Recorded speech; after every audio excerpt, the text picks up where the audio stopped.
Welcome to Dr. Imran's official. In today's video we will talk about human skeleton. The human skeleton is the internal framework of the human body. It is composed of around 270 bones at birth. This total decreases to around 206 bones by adulthood after some bones get fused together. 1. The bone mass in the skeleton makes up about 14% of the total body weight, ca.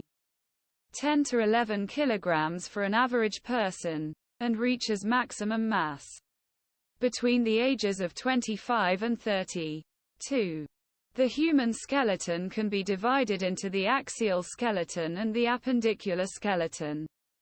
The axial skeleton is formed by the vertebral column, the rib cage, the skull and other associated bones.